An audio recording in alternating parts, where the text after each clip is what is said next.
The book of Daniel, but man, it's a doozy. I mean, if you read this book, all 12 chapters from beginning to end, you would be amazed and perhaps have your jaw dropped at what you had just read. It's got some great little stories in it that I'm going to tell you about in a little while, along with some absolutely wild imagery with great beasts with talking horns coming out of their heads, two-winged lions and four-winged leopards and bears with tusks of iron that devour the earth, and wars with tens of thousands of bodies flayed along the fields. As I said last week regarding the story of Esther, depending on the nature of the Sunday school that you attended, or perhaps not attended at all, this might be a first visiting of the book of Daniel rather than Sunday school revisited. But either way, I hope that you will be interested today in the book of Daniel, because all in all, this is a book about resistance. It is a training ground on how to be faithful disciples, how to resist all the forces that keep us away from God and from faithfulness in the world today. So quickly now, the historical setting. The book of Daniel was written in a time of extraordinary crisis for our ancestors in faith, the Jews of the Old Testament. It was about 165 years before Jesus, and our ancestors in faith were living under the rule of an egomaniacal, powerful king named Antiochus IV, who's better known by the name Antiochus IV Epiphanes, which rather directly translates as, "I am God and resistance is futile." That's his name. I am God and resistance is futile. Now, most Greek kings showed a bit of tolerance to the Jews. Sort of, if you pay your taxes and shut up, then I'll let you worship in the temple in Jerusalem and mostly leave you alone kind of attitude. That was most Greek kings, but not Antiochus IV Epiphanes. No, after a few halting attempts at subjugation and humiliation, he took control of the very temple in Jerusalem itself. In the heart of the temple, the Holy of Holies, the most sacred spot on earth, where God was present like in no other place, Mr.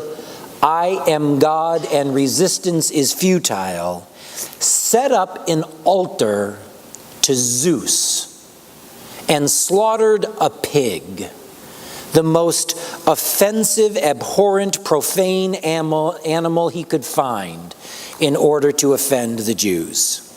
This action is known in biblical and even beyond that in the world of history as the abomination of desecration.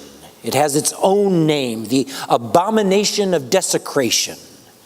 And that act of violation echoes throughout the New Testament and indeed onward into the ages. Now, the book of Daniel was written in this terrible time of crisis.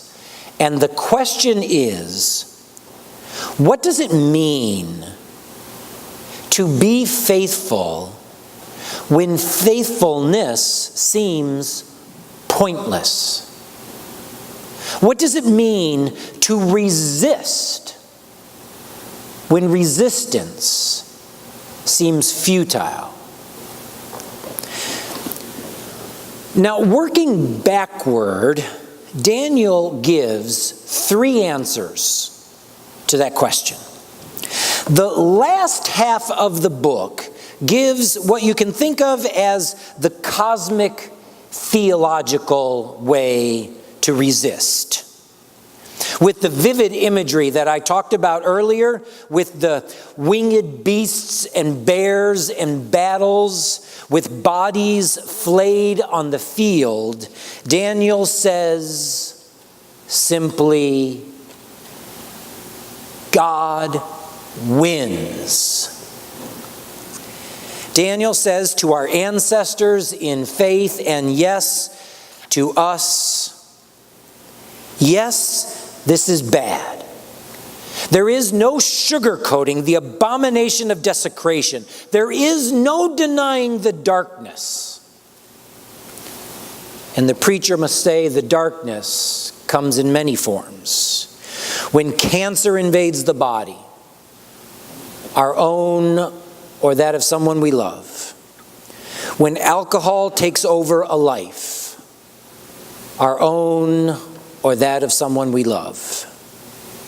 When an adult child just continues to swerve over and over again onto pointless paths that can't bring joy. When violence fills the streets, perhaps not within 1 mile of this place, but certainly within 10 miles. And are they not also our neighbors? When racist white supremacists not only rally, but grow in visibility and acceptability among many. When children in the slums of Luanda in Angola go hungry because of a crisis related to the price of oil on the international market and the corruption of their government, those children, they're the ones that suffer from the sins of others. Yes, the abomination of desecration continues to echo today in many, many ways.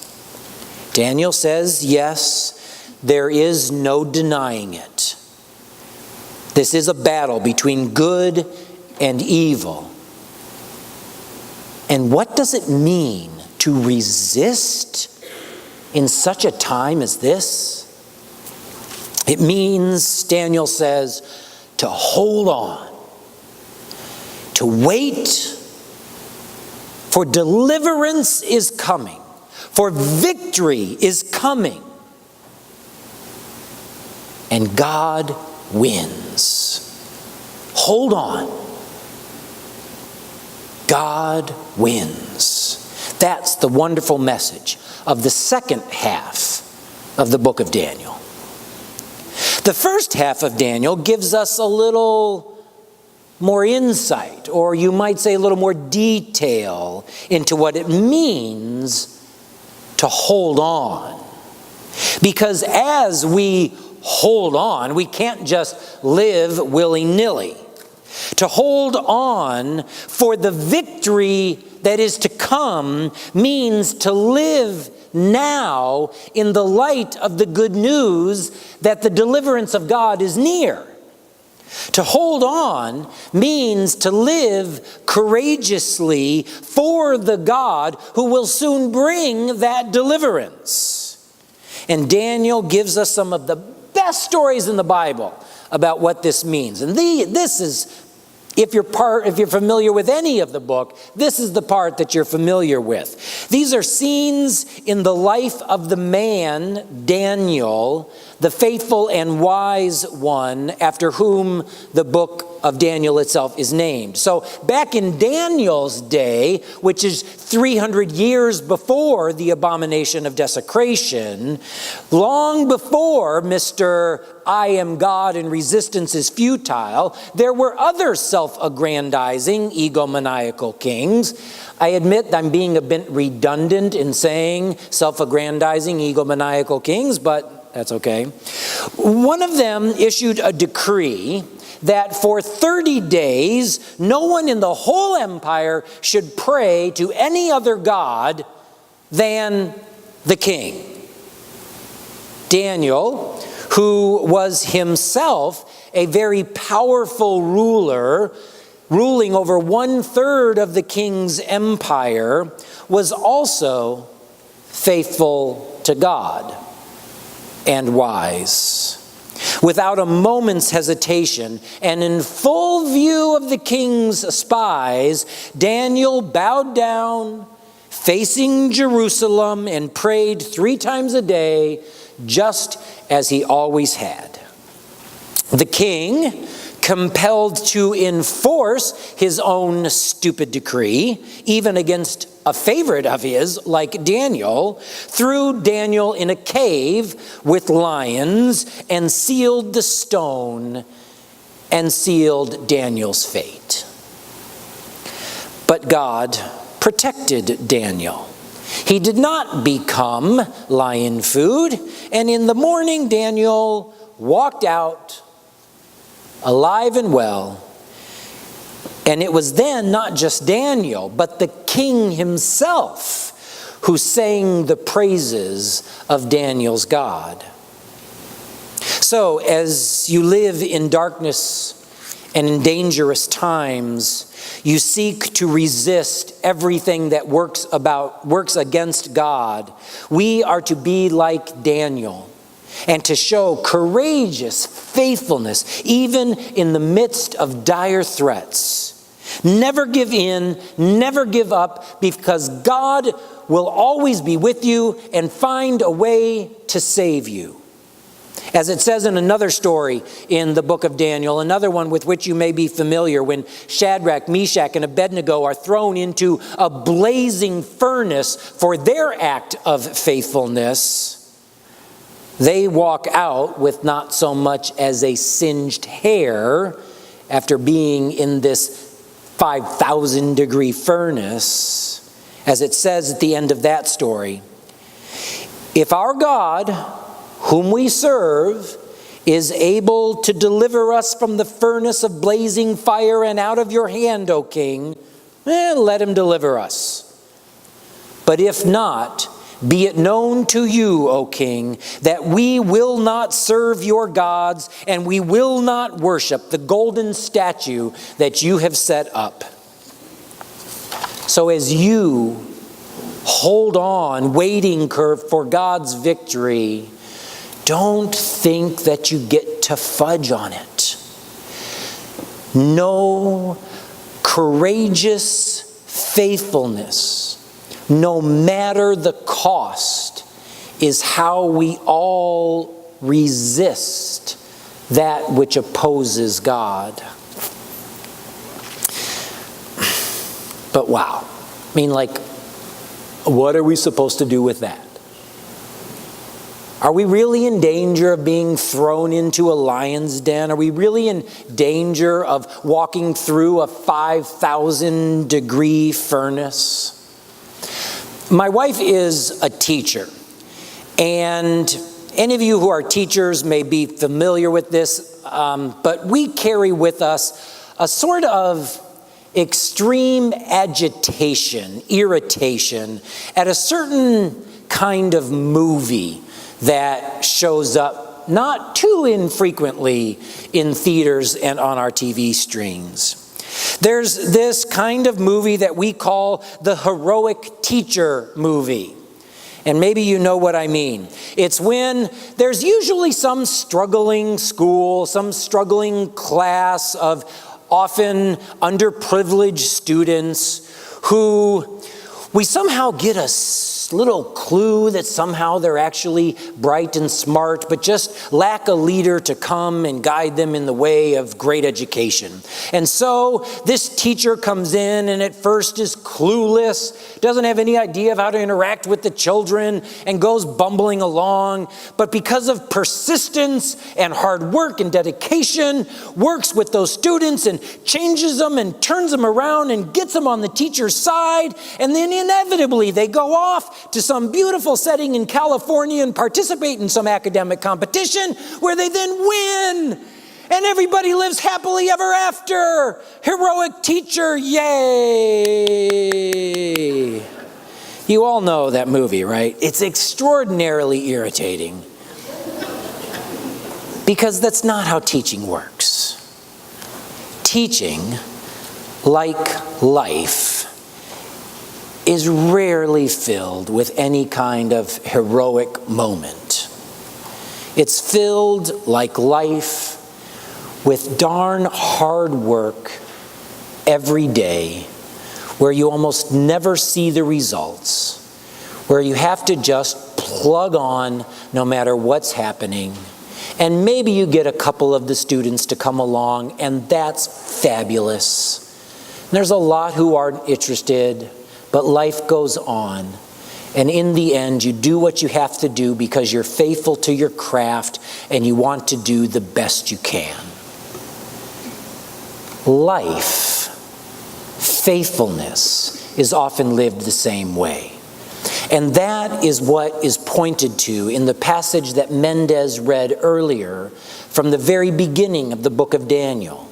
It's not really a heroic moment that we hear about. Instead, what happens is Daniel is called before the king as one of the bright and handsome young men of the empire to learn how to be a servant in the king's court. And as he is brought into the court, he and all of the others are given the king's food to eat, which sounds like a great thing, but carries with it certain problems for a Jew who does not eat food sacrificed to idols. So Daniel refuses to eat the food that is offered from the king's table and instead directs the keeper of the court to give him just vegetables. That way he can eat and not violate his conscience or his faithfulness to God. And guess what? That's just an everyday, boring action. Your faithfulness based on what you eat. As it turns out, he becomes more healthy than all the other people, eating all the other foods. And it is the kind of faithfulness that is played out in his life, day after day after day. Not as he wins a beautiful victory in a competition in a beautiful setting in California, but as he sits at his table and needs to do the next right thing, eat this food in obedience to God.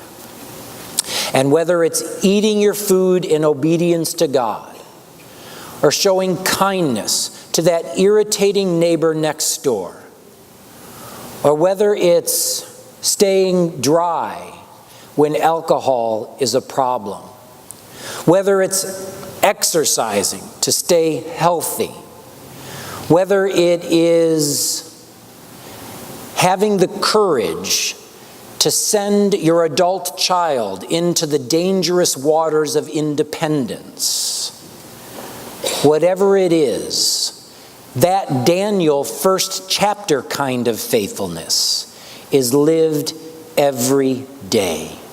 How do you resist the forces of evil in this world? One boring action at a time.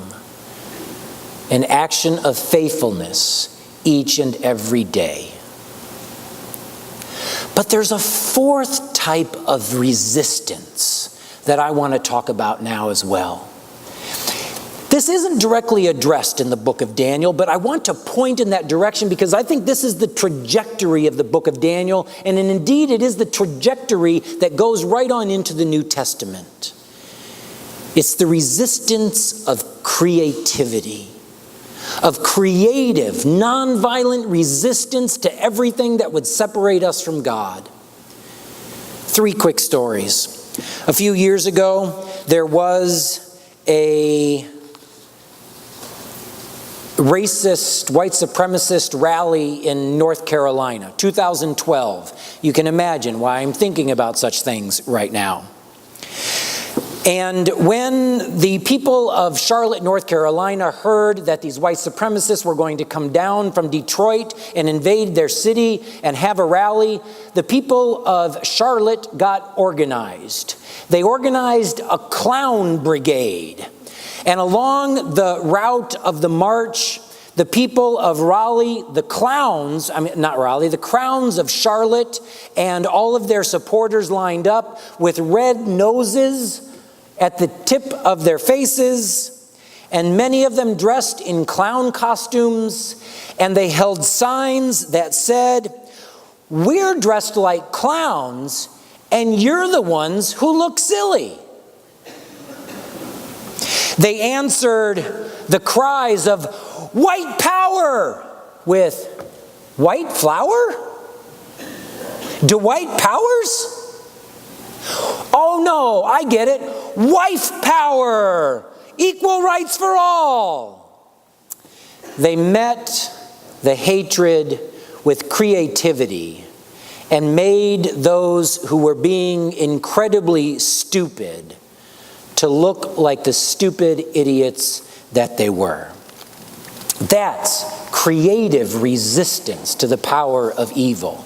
In a similar way, a few years ago, there was a rally, a march planned in a town in Germany where Rudolf Hess had been buried. His body had been exhumed and removed from the town, and the tomb destroyed so that white supremacists couldn't rally around it. But they continued to march through town, and the town had been dealing with this for years and years and years, and finally they came up with a way to resist. So they lined the parade route, and they marked off every meter of the parade route, and they said, "For every meter that you walk in this white supremacist rally, we are going to donate 10 pounds to organizations that are committed to rehabilitating people who have fallen into the ideology that you're a part of." And so they held up signs in protest, and they used a lot of pink to make the guys in the rally feel really stupid. And at the end of the march, they held up a big sign that they changed as the march progressed and said, "Thank you, you white supremacists. You have raised 25,000 euros to resist white supremacy today." A creative response. And the next year, there were half as many people in the rally. And the next year, half as many again. And today, this year, that rally may die out completely because the people found a creative way to deal with the violence of this world. And finally, I want to mention the one line that has been in the news this week because of the death of Dick Gregory. Dick Gregory was a comedian and civil rights activist in the 60s and 70s, a truly hilarious man, the one who gave us that great line coming from this black man who had grown up in the South. He said, "Last time I was down south, I walked into this restaurant and this white waitress came up to me and said, 'We don't serve colored people here.' I said, 'That's all right. I don't eat colored people. So bring me a whole fried chicken.'"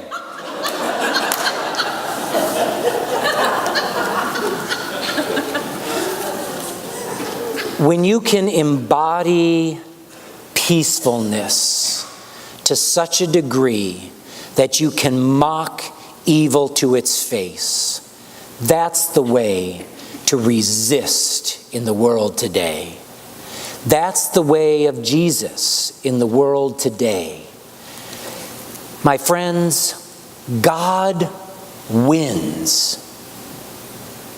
And that good news requires lives of courageous faithfulness in key moments of our lives. But those only come every so often. More likely, we're to live with faithfulness in the mundane decisions and actions of our lives, like teaching day to day, and eating vegetables, and being kind to our neighbor. And if we can get to the point of peace where we can mock evil to its face, we have truly learned to follow the way of Daniel and the way of Jesus. Thanks be to God. Amen.